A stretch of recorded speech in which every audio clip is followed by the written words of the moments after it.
नमस्कार दोस्तों, ये है राज कंप्यूटर बैतूल और हम लोग जनवरी के एग्जाम के लिए पढ़ रहे हैं और आज हम पढ़ने वाले हैं 12वें नंबर का वीडियो हम लोग देखने वाले हैं। ठीक है, तो चलते हैं आगे। यहाँ पर इन कोर्सेज की डिटेल आप लोगों के पास में है। इसमें आपको एमसीक्यू टेस्ट मिलने वाले हैं, जिसमें आपको 10 नॉर्मल टेस्ट है और 10 आपको फुल टेस्ट मिलने वाले हैं ना। तो इसमें सिर्फ टेस्ट आपको मिलते हैं, इसमें आपको एमसीक्यू मिलते हैं, मतलब कि अलग अलग टॉपिक वाइज एमसीक्यू 50, 80, 100, 150 जैसे जिसके एमसीक्यू रहते हैं उस हिसाब से आपको एमसीक्यू के वीडियो मिल जाते हैं। साथ में आपको इसमें मॉक टेस्ट मिलने वाला है। इसमें आपको टोटल थ्योरी बेस मिलने वाला है पूरा कंप्यूटर का। साथ में आपको एमसीक्यू जो है ये वाला है ना, ये एमसीक्यू भी इसके अंदर वीडियो मिल जाते हैं और साथ में ये वाले मॉक टेस्ट भी इसमें आपको मिल जाते हैं। तो ये आपकी प्रॉपर क्लास ये रहती है ना, जिसमें आपको पूरा कोर्स मिलेगा।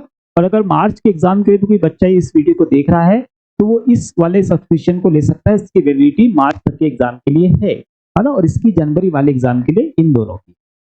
चलिए एप्लीकेशन डाउनलोड कर लेना प्ले स्टोर से, राज कंप्यूटर बैतूल।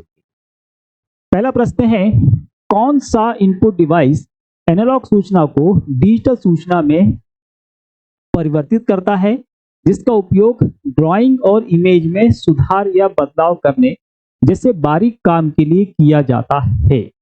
ठीक है, प्रश्न हमसे किसके लिए बोल रहा है? एनालॉग सूचना को डिजिटल सिग्नल में बदलना है, पहली चीज। दूसरी चीज है कि जिसका प्रयोग हम ड्राइंग और इमेज सुधारने जैसे कामों में करते हैं। हमारे पास पहला माइक्रोफोन। माइक्रोफोन क्या करता है? तो माइक्रोफोन मतलब माइक क्या करता है ना, तो ध्वनि तरंगों को डिजिटल तरंगों में बदलता है। बार कोड रीडर क्या करता है? तो ये जो हमारे पास लाइनें होती है ना, डार्क और पतली जो लाइनें होती है 2D और 3D बार कोड जो होते हैं उनको रीड करने के लिए इसका प्रयोग करता है। डिजिटाइजर है हमारे पास में और ग्राफिक्स प्लॉटर है। तो ये तो हमारे पास में क्या हो गया? आउटपुट डिवाइस हो गया। ये भी इनपुट है, ये भी इनपुट है और ये भी इनपुट है, और ये कैसा आउटपुट हो गया, तो इसको हम छोड़ देते हैं। ये हमारे पास में इनपुट डिवाइस है डिजिटाइजर। तो डिजिटाइजर जो होता है मतलब डिजिटल टैब, साथ में हमारे पास पेन मिलता है ना, जो आर्टिस्ट लोग यूज करते हैं। तो वो डिजिटाइजर जो हमारे पास में होता है, जिससे हाथ से चित्र या ग्राफिक्स तैयार करने की हमको सुविधा मिलती है, उसे ही हम लोग डिजिटाइजर कहते हैं, है ना। और हाथ से मतलब मैनुअली चलेगा तो एनालॉग हो गया आपका, और जो इमेज या चित्र बनता है वो कंप्यूटर में डिजिटल फॉर्म में चला जाता है ना। तो यही हमारे प्रश्न का राइट आंसर है, क्योंकि एनालॉग सिग्नल को डिजिटल सिग्नल में बदलेगा और इमेज या ड्राइंग बनाने के काम में वो आता है। अगला प्रश्न है, निम्नलिखित इनपुट उपकरणों में से कौन डिस्प्ले स्क्रीन पर ऑब्जेक्ट का चयन करने के लिए एक प्रकाश संवेदनशील डिटेक्टर का उपयोग करता है ना। क्या पूछ रहा हमसे? इनपुट उपकरण, मतलब इसमें से इनपुट ही हमको ढूंढना है। क्या करता है वो? डिस्प्ले स्क्रीन पर ऑब्जेक्ट का चयन करने के लिए प्रकाश का प्रयोग करता है। ठीक है, तो अब जो डिस्प्ले हमारे पास स्क्रीन दिखती है, जैसे ये स्क्रीन हमारे पास दिख रही है ना, इस पे किसी चीज का चयन करना है या सिलेक्शन करना है तो किसका प्रयोग करेंगे हम लोग? हमारे पास में OMR है ना। OMR का यूज हम कहाँ करते हैं? OMR सीट को रीड करने के लिए करते हैं। स्कैनर हमारे पास हार्ड कॉपी को डिजिटल कॉपी में बदलने के लिए करते हैं। हमारे पास में है लाइट पेन और प्रिंटर। प्रिंटर फिर ये आउटपुट आ गया और प्रश्न इनपुट का है ना, तो इस पे हम बात नहीं करेंगे। लाइट पेन जो है वो हमारे प्रश्न का राइट आंसर है। लाइट पेन ही क्या करता है? जो डिस्प्ले स्क्रीन होती है उस पे अगर कोई ऑब्जेक्ट का हमको चयन करना है तो हम लाइट पेन की सहायता से हम लोग कर सकते हैं ना। तो लाइट पेन को याद रखना। PDA जो हमारे पास में होता है पर्सनल डिजिटल असिस्टेंट है ना, उसमें इसका प्रयोग किया जाता है। स्कैनिंग की वह तकनीक जो हाथ से लिखे पाठ्य और प्रिंटेड या मुद्रित पाठ्य पहचानती है। मतलब हाथ से अगर किसी ने कुछ लिखा हुआ है ना, या प्रिंट है, पुराने दस्तावेज है, उसको रीड करने स्कैन करने में सक्षम है। कौन सा डिवाइस है हमारे पास? हमारे पास में MICR है। MICR याद रखना, बैंकिंग क्षेत्र में जो चेक के नीचे MICR कोड रहता है उसको पढ़ने के लिए इसका प्रयोग किया जाता है। OMR हमारे पास में जो OMR सीट होती है ना, उसको रीड करने के लिए किया जाता है। जो वस्तुनिष्ठ प्रकार के या ऑब्जेक्टिव टाइप जो एग्जाम होते हैं उनकी जो सीट होती है आंसर सीट, उसको पढ़ने के लिए है ना। फिर हमारे पास BCR बारकोड रीडर हो गया, और OCR है ना। OCR जो है ये हमारे प्रश्न का राइट आंसर है। OCR का प्रयोग ही किया जाता है किसके लिए? हाथ से लिखे हुए या पुराने प्रिंटेड अगर डॉक्यूमेंट होंगे तो उसको स्कैन करने के लिए OCR का यूज करते हैं। वो कौन सा उपकरण है जो एक भौतिक छवि को डिजिटल में बदलता है? है ना। भौतिक छवि होनी चाहिए, मतलब हार्ड कॉपी है। हार्ड कॉपी को किसमें, डिजिटल कॉपी में। तो हार्ड कॉपी को डिजिटल कॉपी में कौन बदलता है, हाँ बिल्कुल, कौन बदलने वाले, स्कैनर जो है भैया ये बदलेगा हार्ड कॉपी को सॉफ्ट कॉपी में या डिजिटल कॉपी में। ठीक है, तो ये इसका राइट आंसर हो, है ना। छवि परिवर्तक प्रिंटर या रिकॉर्डर नहीं। डिफॉल्ट रूप से माउस पॉइंटर गति निम्न पर सेट है ना। जो माउस की गति होती है हमारे कंट्रोल पैनल में जाकर, और हम माउस की जो स्पीड होती है उसको हम सेट कर सकते हैं। अगर बहुत फास्ट आपको चलाने की आदत है तो हम हाई पे कर देते हैं, और बहुत स्लो आपसे माउस नहीं चलता है तो फिर हम उसको किस पे करते हैं, लो पर करते हैं। बाय डिफॉल्ट किस पे होती है, तो बाय डिफॉल्ट होती है भैया वो सेंटर, मतलब कहाँ पर होने वाली है वो होगी मीडियम पे, है ना। बाय डिफॉल्ट मीडियम पे होगी। आप चाहो तो उसको फास्ट कर लो, स्लो कर लो या टू स्लो कर लो, है ना। जैसा आपका यूजर होगा उसके हिसाब से हम उसको सेट करके और फिर देते हैं। मॉनिटर के ऊंचाई तथा चौड़ाई के अनुपात का खालिस्तान कहा जाता है ना। तो मॉनिटर की जो ऊंचाई होती है और उसकी चौड़ाई होती है, मतलब उसकी हाइट और चौड़ाई, है ना, इसका जो इसको खालिस्तान कहा जाता है, मतलब इसके अनुपात को खालिस्तान कहते हैं। ऊंचाई और चौड़ाई के अनुपात को क्या कहते हैं, है ना। तो हमने देखा है हमारे पास क्या होता है, 16:9 होता है और 4:3 होते हैं। ये दो प्रकार के मॉनिटर हमारे पास में रहते हैं। तो क्या बोलते हैं इसको हम बोलते हैं एक्सेप्ट रेटियो। क्या बोलेंगे, एक्सेप्ट रेटियो हम इसको बोलते हैं, याद रखना। और इस तरीके से जो रेटियो होते हैं ना, ये आपको दिखेंगे भी, अगर कोई मॉनिटर वगैरह आप खरीदते हो तो उसके ऊपर लिखा हुआ मिलता है, टीवी को भी मिलेगा हमको ये बात, है ना। तो इसको याद रखना। पुराने प्रकार के प्रिंटर जैसे डॉट मैट्रिक प्रिंटर एक कंप्यूटर से जोड़ा जाता है, खालिस्तान पोर्ट का प्रयोग करता है। प्रिंटर के लिए एक तो आप याद रखना पैरेलल पोर्ट, है ना। पैरेलल पोर्ट के द्वारा हम प्रिंटर को जोड़ते हैं, उसमें 8 या उससे ज्यादा वायर होती है और एक साथ 8 बिट ट्रांसमिट वो कर सकता है ना, मतलब एक साथ। हमसे बोल रहा है कि ये और किससे कनेक्ट किया जाता है, यहाँ पे हमारे पास सीरियल पोर्ट, है ना। RS-232 सीरियल पोर्ट है, इससे हम लोग मॉडेम को कनेक्ट करते हैं, बारकोड को कनेक्ट करते हैं और प्लॉटर को, ठीक, ये याद रखिएगा। PS2 है, इससे हम माउस को कनेक्ट करते हैं। VG हमारे पास में है, माउस और कीबोर्ड इसमें दोनों आते हैं। VG हमारे पास में है, इससे हम कनेक्ट करते हैं किसको, मॉनिटर को। और LPT जो पोर्ट है इसका प्रयोग करते हैं किसको, जो पुराने प्रिंटर रहते हैं उनको कनेक्ट करने के लिए, है ना। तो LPT के लिए याद रखना लाइन प्रिंटर टर्मिनल इसका फुल फॉर्म होता है। इसके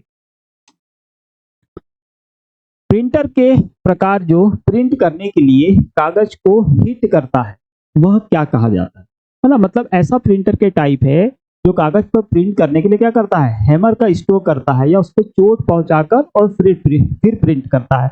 और यही वाले जो प्रिंटर रहते हैं इन्हीं का जो हेड होता है वो डायरेक्ट पेपर के संपर्क में आता है। तो वो कौन से वाले प्रिंटर होते हैं, तो वो प्रिंटर हमारे पास में होते हैं इम्पैक्ट प्रिंटर, है ना। इम्पैक्ट प्रिंटर ही वो प्रिंटर होते हैं जो सीधे कागज के संपर्क में आते हैं और प्रिंट करने के लिए स्ट्रोक या हैमर की मार हम लोग बोलते हैं उसका प्रयोग वो करते हैं, है ना। और इसमें जितने भी प्रिंटर होते हैं इम्पैक्ट वाले, ये सारे के सारे रिबन यूज करते हैं, ठीक। यहाँ पे अगर लेजर प्रिंटर की बात करें तो प्रिंट करने के लिए टोनर का प्रयोग करता है। थर्मल प्रिंटर लेजर लाइट का प्रयोग करता है, उसका जो पेपर होता है केमिकल ट्रीटेड पेपर होता है। इंकजेट प्रिंटर स्याही की फुहार मतलब स्प्रे करके प्रिंट करता है, वो भी याद रखना है। ये तीनों प्रिंटर हमारे पास में जो है ये नॉन इम्पैक्ट प्रिंटर है, और इम्पैक्ट प्रिंटर यहाँ पे पूरा रखा हुआ है, उसका प्रकार हमारे पास DMP प्रिंटर है। लेजर प्रिंटर में लेजर बीम पेपर पर खालिस्तान चार्ज उत्पन्न करता है जो टोनर पाउडर को चार्ज क्षेत्र का पालन करने के लिए बनाता है। देखिए लेजर प्रिंटर है, लेजर प्रिंटर प्रिंट करने के लिए टोनर का यूज करता है, उसकी कार्टेज होती है ना। तो टोनर मतलब डस्ट जो होता है उसमें पाउडर, उसको क्या करते हैं पहले ड्रम पे जाता है और ड्रम से फिर पेपर पे ट्रांसमिट होता है। तो ड्रम पर कितनी मात्रा में स्याही जाएगी, है ना। तो क्या होता है वो लेजर से डिसाइड होगा कि जितना लेजर से पड़ेगा और लेजर से उस पर शब्द बनते हैं उसमें उतनी ही स्याही जाती है। तो जो हमारे पास ड्रम होता है उसके ऊपर एक चार्ज उत्पन्न किया जाता है ना। क्या करेंगे हम, या तो माइनस करेंगे या प्लस करेंगे। और टोनर पहले से ही आविष्कृत है, क्योंकि मैग्नेटाइज जो टोनर होता है कैसा है, मैग्नेटिक और नॉन मैग्नेटिक दो प्रकार का टोनर आता है। सैमसंग और जेरॉक्स जो प्रिंटर रहते हैं उसका नॉन मैग्नेटिक रहता है। HP कैनन वाले जो प्रिंटर रहते हैं इस पे मैग्नेटिक टोनर हम लोग यूज करते हैं। तो यहाँ पर जो ड्रम होता है उस पर कौन सा चार्ज उत्पन्न किया जाता है, तो आप याद रखना उस पर उत्पन्न किया जाता है नेगेटिव, है ना। माइनस वाला जो चार्ज है वो उस पर उत्पन्न किया जाता है। इंकजेट प्रिंटर में कलर ब्लैक प्रिंट को उत्पन्न करने के लिए खालिस्तान कलर कार्टेज का उपयोग किया जाता है। मतलब ब्लैक एंड व्हाइट, आप कलर और ब्लैक एंड व्हाइट अगर प्रिंट करने हैं आपको, है ना, तो कितने कलर उसमें यूज किए जाते हैं, किसमें, इंकजेट के लिए पूछ रहा है। तो इंकजेट में याद रखना टोटल कितने कलर यूज करते हैं हम लोग, 4 कलर यूज करते हैं, है ना। कौन कौन सा, एक हम करते हैं सी मतलब सियान, एक करते हैं हम एम मतलब मेजेंडा, एक करते हैं हम वाई मतलब येलो, और एक हम करते हैं ब्लैक। मतलब ब्लैक को हम किससे बता रहे हैं, के से, CMYK। तो CMYK कहां पर है, ये सियान मेजेंटा येलो, ये वाला ऑप्शन कैसा है आपका, सही है, सियान मेजेंडा और येलो। एक क्वेश्चन एक बार और ब्लैक कलर भी रहता है, उसमें टोटल 4 कलर कलर पेंट के लिए यूज करते हैं। एक बार क्वेश्चन आया था कि ऐसा कौन सा कलर है जो पिंक कलर में दिखता है ना, पिंक कलर के रूप में या पर्पल कलर के रूप में दिखता है, वो कौन सा कलर है। तो याद रखना वो कौन सा है, वो है मेजेंडा। ठीक है, इसके अलावा यहाँ पे RBG लिखा हुआ है, यहाँ पे RGB लिखा है ना। तो हमारे पास रेड ग्रीन ब्लू जो है, ये वाला जो कलर है ये यूज करता है कौन, लेजर प्रिंटर, है ना। साथ में इसमें भी क्या आएगा, ब्लैक कलर आएगा, RGB प्लस K मतलब ब्लैक कलर। तो लेजर प्रिंटर इन 4 कलर का यूज करता है, और जो हमारे पास इंकजेट प्रिंटर होता है वो ये 4 कलर का यूज करता है 4 कलर प्रिंटिंग के लिए, कलर प्रिंटिंग। इनमें से कौन सा यंत्र कंप्यूटर के लिए एक इनपुट तथा आउटपुट उपकरण दोनों की भांति कार्य करता है ना। कौन सा उपकरण है जो इनपुट आउटपुट की तरह दोनों करता है। देखिए जॉयस्टिक क्या है, तो इसे कमांड देता है, एक स्टिक होती है, लेफ्ट राइट मूव कर सकती है, कर्सर को कंट्रोल किया जाता है। फ्लाइट सिमुलेटर और CCTV कैमरे कवर करने के लिए और गेमिंग में इसका यूज करते हैं। माउस है, माउस का यूज हम कंप्यूटर में करते ही करते हैं। प्रिंटर है, प्रिंटर हमारे पास क्या आउटपुट है, तो प्रश्न किसके लिए, हमसे इनपुट के लिए है, तो ये फिर बाहर हो गया। बचा हमारे पास मॉडेम। तो मॉडेम जो है ये इस प्रश्न का राइट आंसर है। ये एनालॉग सिग्नल को डिजिटल सिग्नल में और फिर डिजिटल सिग्नल को वापस एनालॉग सिग्नल में बदलता है ना। मॉडेम का फुल फॉर्म भी याद रखना, मॉड्यूलेशन, डीमॉड्यूलेशन या मॉड्यूलेटर, डीमॉड्यूलेटर। ठीक। लेजर प्रिंटर की प्रिंटिंग गति को मापने की इकाई क्या है। प्रिंटिंग जो गति होती है, किसी भी प्रिंटर की गति उसकी स्पीड जो होती है उसकी प्रिंटिंग की स्पीड पर निर्भर करती है, और क्वालिटी क्या होगी, उसकी प्रिंटिंग क्वालिटी पर निर्भर करती है। तो गति मतलब स्पीड है। तो हमारे पास में है पंक्ति मतलब line printer, character printer, character पर लाइन है ना, और पेज पर मिनट है।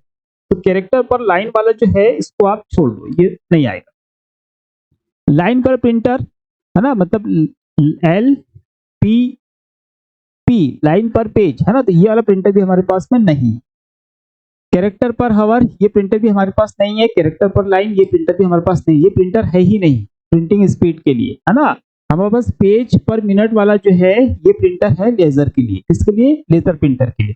इसके अलावा जो हम लोग प्रिंटिंग स्पीड नापते हैं वो कैसे नापते हैं, हम नापते हैं लाइन पर मिनट है ना, और हमारे पास में कैरेक्टर पर सेकेंड है और पेज पर मिनट है।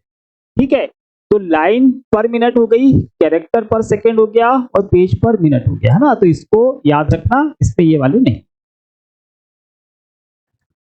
निम्नलिखित में से कौन सा प्रिंटर एक एक सीट के बजाय निरंतर पेपर का उपयोग करता है ना, कंटिन्यूस पेपर इस पे लगे रहते हैं, ऐसा कौन सा प्रिंटर होता है। देखिए जितने भी हम लोग हाई क्वालिटी के प्रिंटर यूज करते हैं, है ना, चाहे लेजर करे या इंकजेट करे या थर्मल करे, है ना, लेजर या इंकजेट की हम बात करें, है ना, तो इसमें हम पेपर का साइज हमको लगाने पड़ते हैं, चाहे A4 लीगल या A3 साइज का होगा, है ना। हमारे पास DMP प्रिंटर होता है, डॉट मैट्रिक प्रिंटर, इसमें हम क्या लगा सकते हैं, पेपर की पूरी रेम एक साथ लगा सकते हैं, है ना, और उसमें कंटिन्यूस पेपर निकलते रहते हैं, उसमें मार्किंग होती है, वहां से आप पेपर को फाड़ सकते हो। इस बिल वगैरह रसीद वगैरह में इसका यूज किया जाता था। इंकजेट प्रिंटर में पेपर का साइज फिक्स होता है ना। इंकजेट लेजर प्रिंटर दोनों में पेपर का साइज फिक्स ही होता है, इनमें ना पेपर का साइज फिक्स होते हैं, इसमें नहीं होता, है ना। इसमें आप कंटिन्यू पेपर होते हैं, A4 साइज के, लेटर साइज के होते हैं, पर एक साथ लगा हुआ रहते हैं, कंटिन्यू चिपके हुए रहते हैं। और याद रखना जो DMP प्रिंटर है इसमें हम लोग कार्बन कॉपी भी निकाल सकते हैं, है ना। ऐसा कौन सा प्रिंटर है इसमें कार्बन कॉपी या 2 कॉपी निकाल सकते हैं एक साथ, तो यही वाला प्रिंटर है। कंप्यूटर डिस्प्ले को और क्या कहा जाता है ना, कंप्यूटर डिस्प्ले को और किस नाम से हम लोग जानते हैं। हमको बोल रहा है मल्टीमीडिया टर्मिनल, CRT, है ना, CRT हमारे पास मॉनिटर होता है, वीडियो डिस्प्ले टर्मिनल और वीडियो डिस्ट्रीब्यूट यूनिट मतलब VDU, है ना। तो हमारे पास जो कंप्यूटर डिस्प्ले होता है उसे हम क्या, दूसरे एक और जो नाम हम यूज करते हैं वो यूज करते हैं वीडियो डिस्प्ले टर्मिनल मतलब VD टी यूज करते हैं, ये याद रखना। वीडियो डिस्प्ले टर्मिनल जो है वो हम वीडियो डिस्प्ले के लिए यूज करते हैं। मॉनिटर के लिए हम वीडियो यूज करते हैं, विजुअल डिस्प्ले यूनिट, वहां पे उसके लिए वो यूज करते हैं। सीआईटी हमारे पास में क्या है, एक मॉनिटर का प्रकार है, ये भी आप याद रखिए। कंट्रोल पैनल में कौन सा टूल वॉइस कमांड के साथ कंप्यूटर को नियंत्रित करने के लिए सेटिंग को समायोजित करता है? कंट्रोल पैनल के अंदर की बात हो रही है, वहां पर हमारे पास टूल्स मिलते हैं, ये वाले सारे के सारे मिलते हैं, है ना। तो किसका प्रयोग करके हम क्या कर सकते हैं, वॉइस कमांड की जो सेटिंग होती है उसको कंट्रोल कर सकते हैं। माइक की जो सेटिंग है, वॉइस कमांड उस कंप्यूटर को दे सकते हैं हम लोग, वॉइस रिकॉग्नाइज वाली, वो हम सेट कर सकते हैं। हमारे पास में system and security, appearance and personalization, hardware and sound, S and S. तो हम लोग ये जो वॉइस कमांड हमको मिलता है उसकी कंट्रोल सेटिंग हमको कहाँ मिलती है, तो मिलती है एज एन एस में मिलती है। एज एन एक्सेस जो है यहाँ पर हमको मिलती है, इसको याद रखेंगे। इसके अंदर सिक्योरिटी में हमारे पास में नेटवर्क और फायरवॉल संबंधी, अपीयरेंस एंड पर्सनलाइज में कस्टमाइज, डेस्कटॉप का कस्टमाइजेशन, स्क्रीन सेवर वगैरह, ये टास्क बार वगैरह, ये सब उसी में आता है। हार्डवेयर में हमको हार्डवेयर की सेटिंग है, और साउंड में हमारे पास साउंड की सेटिंग है, स्पीकर वगैरह की। ठीक है, तो इसको याद रखना, इसके अंदर हमको वॉइस कमांड वाला ऑप्शन मिलेगा। इस प्रक्रिया का प्रयोग करके ऑप्टिकल डिस्क में डेटा रिकॉर्ड किया जाता है ना। कौन सी ऐसी प्रक्रिया है जिसका प्रयोग करके जो सीडी होती है, ब्लूरे डिस्क, डीवीडी होती है, इसमें हम डाटा सेव कर सकते हैं। हमारे पास में बर्निंग, रीडिंग, एक्सेप्टिंग और एसेसिंग, है ना। तो हम लोग जो प्रयोग करते हैं वो करते हैं बर्निंग। बर्निंग प्रोसेस याद रखना, बर्निंग प्रोसेस के द्वारा सीडी में डाटा रीड किया जाता है। और हमारे एग्जाम में बर्निंग जो सॉफ्टवेयर होते हैं, डाटा मतलब सीडी को राइट करने वाले, जैसे नैरो होता है हमारे पास में, एक सीडी बर्नर भी हमारे पास में आता है, तो इनको याद रखिएगा, नैरो और सीडी बर्नर। सीमोस सेटअप्स खोलने के लिए कौन सी कुंजी का प्रयोग किया जाता है? सीमोस की सेटिंग, है ना। सीमोस का फुल फॉर्म को मालूम है, कॉम्प्लीमेंट्री मेटल ऑक्साइड सेमीकंडक्टर। इसकी जो सेटिंग होती है, मतलब हमारे बायोस की जो सेटिंग होती है, उसको अगर हमको चेंज करना है तो हम कैसे जा सकते हैं, कैसे उसको ओपन कर सकते हैं? क्या करना होता है, हमारे कंप्यूटर को पहले से अगर ऑन कर लिया तो उसको रिस्टार्ट कर लीजिए, है ना, या पहले से बंद है फिर आपको चालू करिए, और चालू करते से ही या रिस्टार्ट करते से, है ना, हमारे कीबोर्ड से कंटिन्यूस आपको प्रेस करना है। कौन सी की आपको करनी है, डेल, है ना, या जिसको हम क्या बोलते हैं, डिलीट की आपको कंटिन्यूस प्रेस करना है। जैसे कंप्यूटर आपका ऑन होगा तो आपके सामने क्या होगा, बायोस की सारी सेटिंग ओपन हो जाएगी, है ना, और उसमें फिर आपको जो चेंजेस करने हैं तो आप उसको कर सकते हैं। ठीक है, याद रखें, डेल की को कंटिन्यूस प्रेस करना। खालिस्तान एक जटिल सॉफ्टवेयर है जो हार्डवेयर संसाधनों और कंप्यूटर प्रणाली की कार्यक्षमता की व्यवस्था करने के लिए जिम्मेदार है ना। ऐसा कौन सा जटिल सॉफ्टवेयर है जो कि हार्डवेयर संसाधन, मतलब जितने भी हार्डवेयर लगे हैं, साथ में कंप्यूटर की प्रणाली, है ना, और उसके कार्य करने की क्षमता, है ना, और व्यवस्था करने के लिए जिम्मेदार है? तो हमारे पास में ऑपरेटिंग सिस्टम है, वर्ड प्रोसेसर है, कंप्रेशन सॉफ्टवेयर है, यूटिलिटी। यूटिलिटी सॉफ्टवेयर मेंटेनेंस के काम में आते हैं हमारे पास में। वर्ड प्रोसेसर मतलब एमएस वर्ड हम जो यूज करते हैं। कंप्रेसर सॉफ्टवेयर में हम लोग विनजिप वगैरह, विनरार वगैरह यूज करते हैं, 7zip यूज करते हैं, तो फाइलों को कंप्रेस करने के लिए। हमारे प्रश्न का जो आंसर है वो क्या है, वो है ऑपरेटिंग सिस्टम। ऑपरेटिंग सिस्टम ही है जो हमारे कंप्यूटर में हार्डवेयर संसाधनों को मैनेज करता है कंट्रोल पैनल की मदद से, और सारे एप्लीकेशन प्रोग्रामों को चलाने की जिम्मेदारी भी किसकी है, ऑपरेटिंग सिस्टम की ही होती है। निम्नलिखित में से कौन से GUI घटक उपयोगकर्ताओं को एक सेट से एक या अधिक विकल्प चुनने की अनुमति देते हैं? GUI की बात हो रही है ना, या मतलब GUI घटक यहाँ पर होगा जो उपयोगकर्ता को एक सेट से एक या अधिक विकल्प चुनने की अनुमति देता है ना। मतलब यहाँ पे ऐसे कौन से ऑप्शन है जिसका हम प्रयोग करेंगे तो हम एक से ज्यादा ऑप्शन को चुन सकते हैं। पहले हमारे पास में है रेडियो बटन, है ना। तो रेडियो बटन हमने देखा है, आप अभी टेस्ट लगा रहे होंगे, जिन लोगों ने मॉक टेस्ट लिया होगा तो टेस्ट लगा रहे होंगे, पे 4 ऑप्शन है, तो इसमें से किसी एक को ही सेलेक्ट कर सकते हैं। तो ये क्या हमारे पास में रेडियो बटन है। ड्रॉप डाउन बटन लिस्ट जो होती है, अगर हम फॉन्ट साइज चेंज करते हैं तो वहां से देखा होगा आपने, क्लिक करते एक ड्रॉप डाउन विंडो लंबी आती है ना, वहां पे बहुत सारे ऑप्शंस रखे हैं, लेकिन उसमें से हम किसी एक को ही सेलेक्ट कर सकते हैं। यहाँ पर भी एक को सेलेक्ट कर सकते हैं, यहाँ पर भी एक को ही सेलेक्ट कर सकते हैं। जैसा कि हमारे पास में ये बोल रहा है कि एक को ही, एक या एक से अधिक चुनना है हमको, है ना, लेकिन यहाँ पर भी एक का है और यहाँ पर भी एक। चेक बॉक्स जो है, तो चेक बॉक्स में आपने देखा होगा इसमें इस तरीके से हमको बॉक्स मिलते हैं और इसमें हम मल्टीपल ऑप्शन चुन सकते हैं चेक बॉक्स में, है ना। तो चेक बॉक्स जो है ये हमारे प्रश्न का राइट आंसर है, ये भी आप याद रखें, है ना। टेक्स्ट बॉक्स नहीं होगा, क्या होगा, ये वाला चेक बॉक्स, है ना। जब भी चेक बॉक्स रहे तो आप मल्टीपल ऑप्शन वहां पर चुन सकते हैं। चलिए, तो ये हो गया हमारा आज का वीडियो। इसमें ये मॉक टेस्ट आप लोग लगाइए, अब मॉक टेस्ट लगाने का समय है ना। 15 दिन मॉक टेस्ट कंटिन्यू लगाइए, हर एक दिन एक लगाओगे तब भी आपके पास में 20 टेस्ट मिलते हैं, है ना। फुल लेंथ के 10 टेस्ट इसमें आपको मिलते हैं, है ना। इसमें आपको मॉक टेस्ट और एमसीक्यू मिल जाता है वीडियो में, उसमें फुल कोर्स जो है आपका ये वाला, इसके अंदर सारा ही कुछ आता है। तो मेरी भी इच्छा रहती है कि बच्चा ये वाला कोर्स से ही पढ़े, इसमें सारा कुछ आता है और बहुत ज्यादा नॉलेज आपको इसमें मिलता है। ठीक है, फिर भी समय के हिसाब से आप इसमें से ले सकते हो जो लेना चाहो। और एप्लीकेशन डाउनलोड करना है, एडमिट कार्ड आने के बाद उसमें हम फ्री टेस्ट जरूर देंगे। जो कोई भी कोर्स नहीं लेता है, पर हमारी जवाबदारी है कि आपको टेस्ट से रूबरू जरूर कराए, तो आपको वहां पर फुल लेंथ का टेस्ट हम लोग देने का प्रयास बिल्कुल कर रहे हैं और वो आपको मिलेगा, है ना। तो पहली जवाबदारी है कि आप एप्लीकेशन को जरूर डाउनलोड कर ले प्ले स्टोर से। चलिए, तो ये हमारे 12 नंबर का वीडियो हो गया, है ना। हम कल फिर आएंगे एक नए वीडियो के साथ में, नए क्वेश्चनों के साथ में, और आप करते रहिए तैयारी। मिलते हैं अगले वीडियो में, जब तक जय हिंद।